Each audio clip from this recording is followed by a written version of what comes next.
We have with us Dr. Malyendu Saha, Vice-Chancellor, Kalyani University, West Bengal. So, how your experience has been at the conference? It is a wonderful experience. It is really wonderful that government of Karnataka had proved themselves they are the leaders in the question of these kinds of thinking, that how this house ICT can be able to go for extending the higher education system, and we can be able to go for making it a platform for competing with the global culture, global universities. That is very, very important for this. So, when you say that you're from a university which caters to the rural students and rural regions in West Bengal, how tough is the ICT implementations that the government of Karnataka is talking about at Pan Karnataka region? I'm sure that Actually, is quite a challenge. my state has also been very much conscious about the implementation of the ICT. Although most of the online admissions, all the colleges are going through this online admission.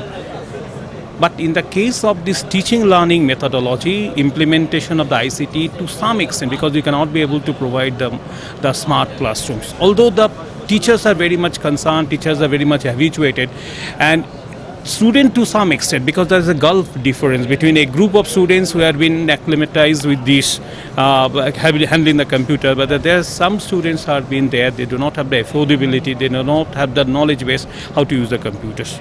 So in that case there is a mismatch. And there is another thing on the rural based economy or rural based colleges.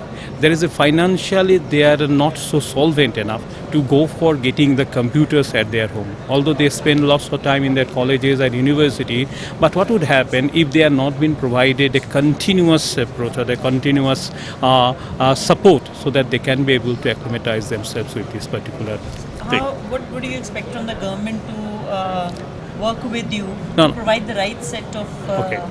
implementations in the universities, and so that it is sustainable for you through the year? Yes, government is endeavoring a lot, and government is going all out effort to introduce these kinds of information communication technology in all higher education institutions.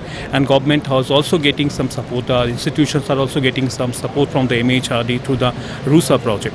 And they are some of the number of higher education institutions. They are based on the NAC accreditation. They are getting funds and they are using the funds. But we need some time so that we can be able to get the outcome, fruits out of these kinds of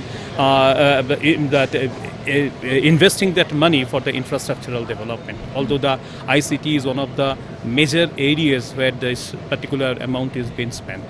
Right, sir. Thank you so much, sir, for Okay. your Thank you very much. input, sir. It's a wonderful